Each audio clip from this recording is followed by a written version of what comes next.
Well, at about 3:30 this morning, there was numerous 911 calls received by the Burnaby RCMP, along with the fire department, in regards to what sounded like a significant explosion or blast. Officers responded to the area, and in time they found an area that had been impacted by some type of explosive device. That's the doorway you see here behind me. Immediately the area was cordoned off. It was determined that in fact some type of explosive device was utilized. We're currently involved in trying to determine what that device exactly is. We've got our integrated forensic identification specialists here that are specially trained in post-blast examination. We've got our explosive disposal unit here assisting FIS. We've got our integrated police dog services units here, dogs that are specially trained in explosives. The entire investigation is being led by Burnaby Serious Crime, and they're also being supported by Burnaby General Duty officers. So every resource available is being put into this investigation so that nothing is overlooked. But we feel at this point that this was a random act. We have no reason to believe that there is some unknown reason that this particular building, this community center, would be targeted for some reason.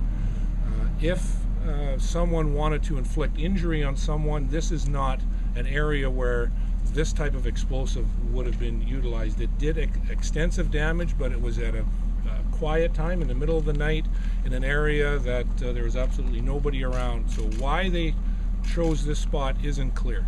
Would you call it a prank? We're not able to identify or put any label on it at this point, whether it was a prank, whether someone is trying to send a message to someone, whether they were simply wanting to inflict some damage on this building for unknown reasons. All options are open at this particular point. That worries, I think, some of the people who live in the neighborhood. Was this mischief or was this a prank? Was it practice, right? Right. Should people be concerned? Well, I think people should certainly be concerned that this has occurred in their immediate neighborhood. I'd be concerned if it occurred in my neighborhood, and I'm sure you'd be concerned if it was occurring in your neighborhood. But I think they can take some comfort in the fact that we've got every available resource put into this investigation, and that if they wanted to inflict harm on someone, this is not where they would have done it. Was this practice for something? I'd say that'd be a stretch, but certainly that's a possibility that isn't lost on our investigators. Could this be a center that a teen activity would go on that someone could be barred from?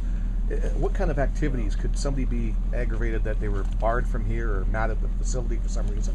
Again, that's a possibility. We're not excluding anything as a possibility, but right now we haven't got any basis to believe that this particular community center was targeted for some reason.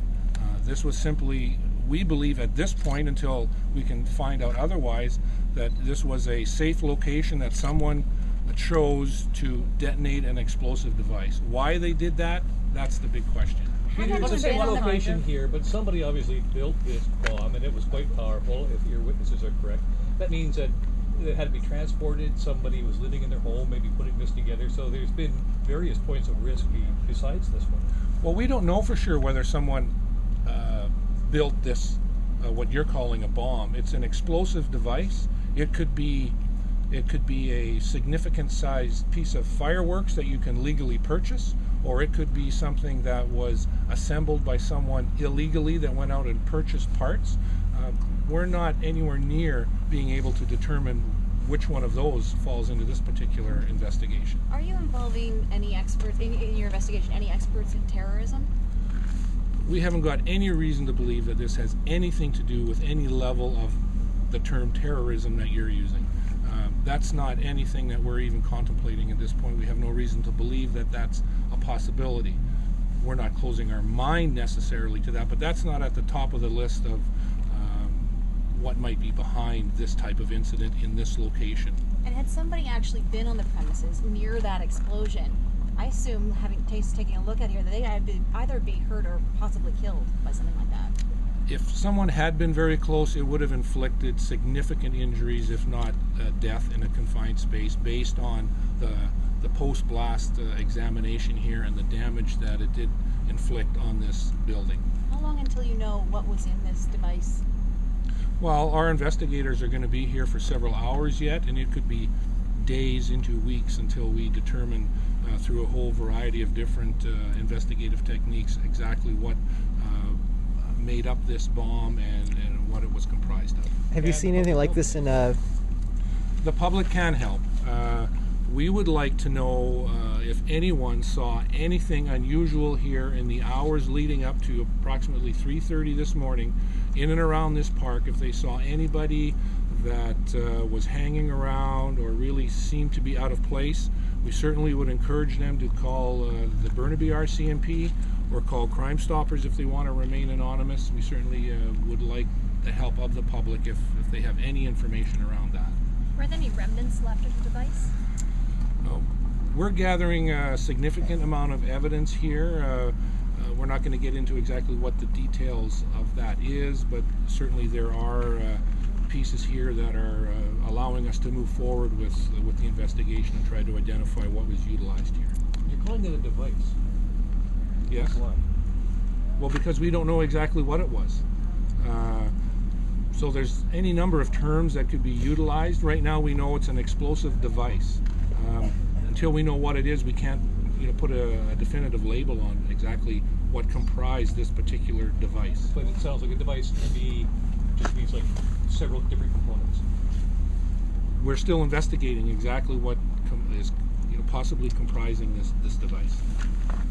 And have you investigated other explosions like this in Burnaby or the surrounding areas? Well, there have been other minor incidents. I believe in and around Halloween of this year, there were some minor types of events that certainly we're going to go back and look at to see if there's any common denominators. And certainly we would be looking and partnering with other policing agencies to see if they've had something similar and incidents that may be linked to something like this. But right now we haven't got any reason to believe that this is part of some other incident.